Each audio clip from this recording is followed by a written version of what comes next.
GM이라는 걸 하면 돼요. 이게 뭐냐면, 자, 보세요. 여기서 이제, 우리 형제님, 이렇게 하면 제가 차별을 했어요. 왜냐면, 중간이 있거든, 여기. 알 수가 없지만. 그러니까 뭐냐면, 우리 자매님, 형제님 이러면 벌써 제가 차별한 거예요, 지금. 왜냐면, 중간이 상처를 받았어, 지금. 그러니까, 그런 얘기를 하면 안 돼. 형제님, 이런 얘기 하면 안 돼. 그리고, 자, 이제 학교에서 선생님이 여학생들 손 들어보세요, 이러면 안 돼. 중간 학생이 상처를 받았어, 지금. 자, 남학생 왼쪽, 여학생 오른쪽으로 가세요. 그러면 안 돼. 중간만 있는 게 아니에요. 많이 중간, 조금 중간, 막 이렇게 있어요. 그래가지고 이게 한 58가지 돼요. 외울 수가 없어요. 그래가지고 제가 지지난주에 미국 가기 전에 법무법인 화우에서 저쪽 분하고 토론을 했는데 사회자가 저를 제지하더라고. 왜냐하면 제가 이제 법리로 완전히 확 제압해버렸는데 이분이 억울하시잖아요. 그래서 엉뚱한 얘기를 하길래 또 한 번 확 제압했더니 저보다 한참 선배님이셔갖고 좀 미안했어요. 그러다가 이제 제가 그런데 제가 지금 금방 생각난 건데요. 세임섹스 메리지라고 하는 것도 차별인 것 같아요. 이랬더니 갑자기 눈이 뚱그려요. 그게 왜 차별이야? 보세요. 안 세임섹스 메리지는 뭐예요? 메일하고 피메일이 결혼하는 거죠. 그럼 세임섹스는 똑같아야 돼.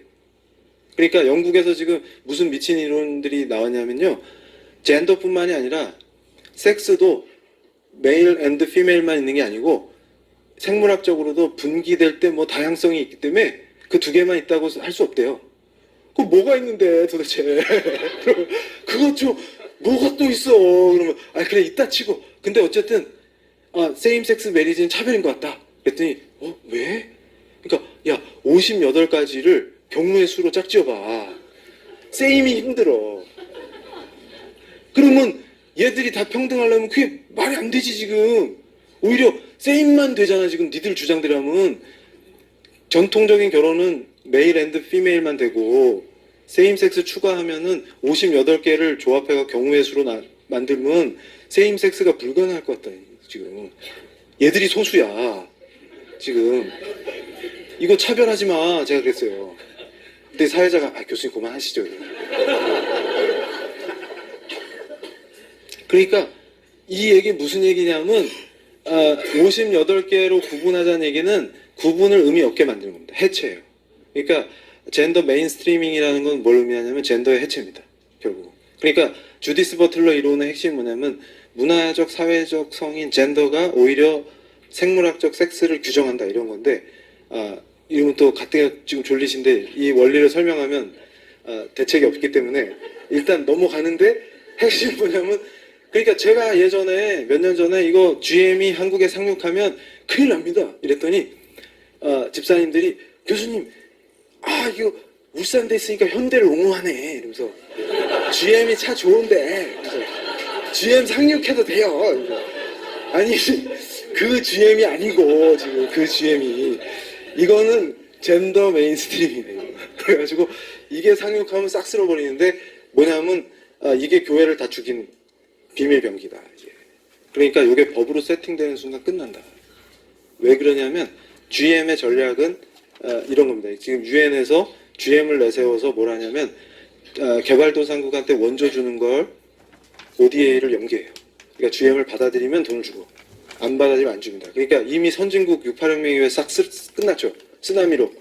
이제 개발도상국까지 쓸어버리겠다는 전략입니다. 그러니까 세계 점령 전략이에요.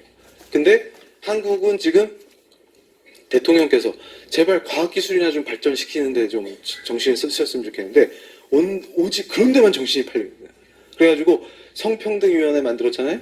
그게 GM이에요. 성평등 그러니까 남자 여자 평등하게 하자는데 이 교수는 정신이 잘못된 사람. 당신 유교야? 왜 또 여성 권리를 싫어해? 제가 언제 싫어했어요? 그 성평등이 그 성이 아니에요. 그 성이 이거 58가지 있어요. 이건 평등할 수가 없어요. 그러니까 없애자는 거예요. 그러면 이제 남학생 여학생이 없어져요. 그게 말이 돼? 남학생 여학생이 어떻게 없어져? 없어져요. 중간이 막 있어요. 근데 그 중간이 조금 중간, 많이 중간 막 이런 게 막 엄청나요. 그리고 아침엔 여자였다가 밤에는 남자로 변신하고 이런 것도 있고요. 뭐 다양해요. 그래가지고 이제 화장실도 중립 화장실이 나와요. 이제 제발 이거 하지 막아야 돼요. 그러면 그게 가능해?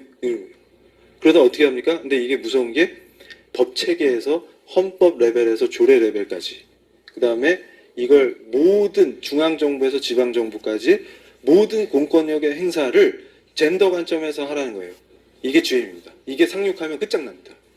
그런데 그게 어떻게 끝장난지만 얘기하고 이걸 끝낼게요. 자, 보세요. 어릴 때 태어나 보니까 엄마 아빠가 있죠. 이건 학교 근처에 못 가본 애들도 알아요. 그리고 난 놓고 기억자 모르는 사람도 알아요. 엄마 아빠가 있으니까 내가 나왔겠지 이렇게 생각해요. 근데 그걸 해체해버립니다. 그럼 어떤 일이 벌어져요? 인간이 어쩔 수 없이 순종했었던 것조차도 이제 내가 선택할 수 있다라고 하는 걸로 주입이 돼요. 이게 철저한 유물론적 사고입니다. 무신론적 사고예요. 그러니까 지금 영국에서 일어나는 현상이 생명윤리의 붕괴입니다. 그러니까 뭐냐면 이게 무너지면요, 사람을 사람으로 안 봐요. 그러니까 제가 항상 강조하는 게 이 인권의 시작도 어디 있나 생각해보면 종교개혁입니다. 왜냐하면 인간이 존엄해야 되거든요. 존 로크라는 학자를 기억해 주세요.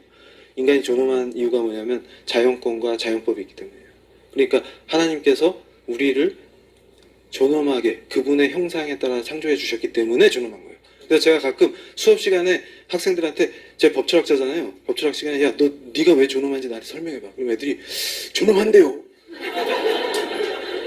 그러니까 존엄한 거 알겠는데 왜 존엄하냐고. 왜?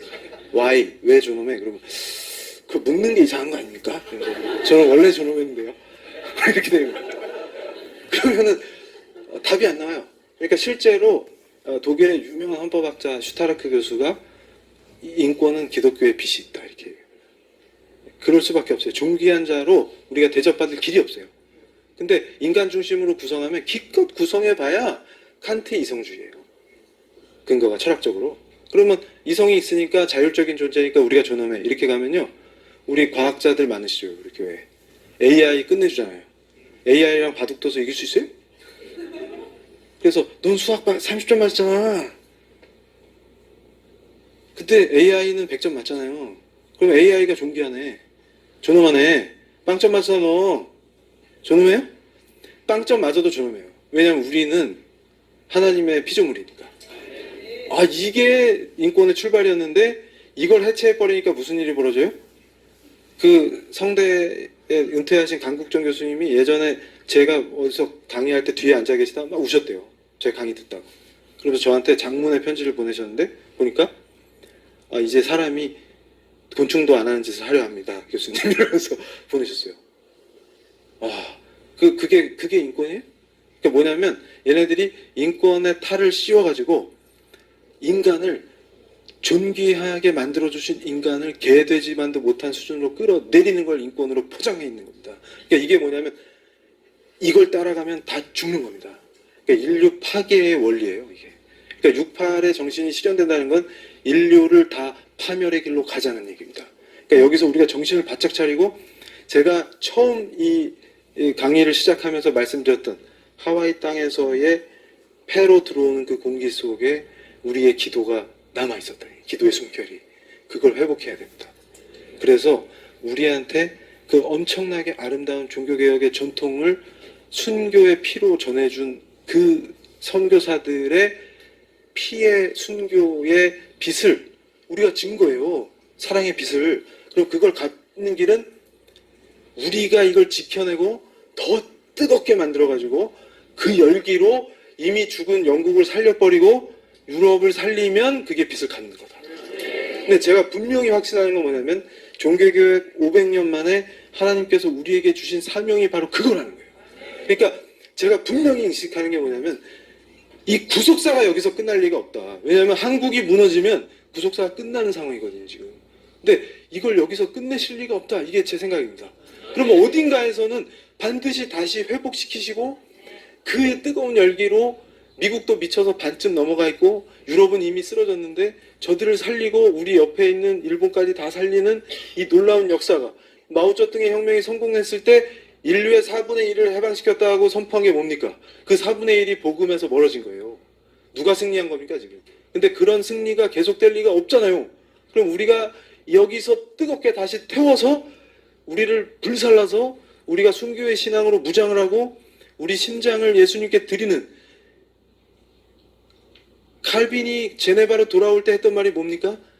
나의 심장을 주님께 신속하게 바로 지금 드리고 싶습니다. 그거거든요. 그 고백이 우리 입술에서 터져 나오면서 여기 와보니까 이 기도가 뜨겁잖아요. 이 철기군으로 무장해서 우리 교회와 나라를 지키는 겁니다. 그러면 저 악의 대연합으로부터 지켜낼 때 우리가 다시 회복되고 그 여세를 몰아서 세계 복음화를 이루는 거대한 역사가, 새로운 종교개혁의 역사가 종교개혁 500년 만에 다시 일어나기를 간절히 기도하는 겁니다. 오늘 여기서 마치겠습니다. 감사합니다.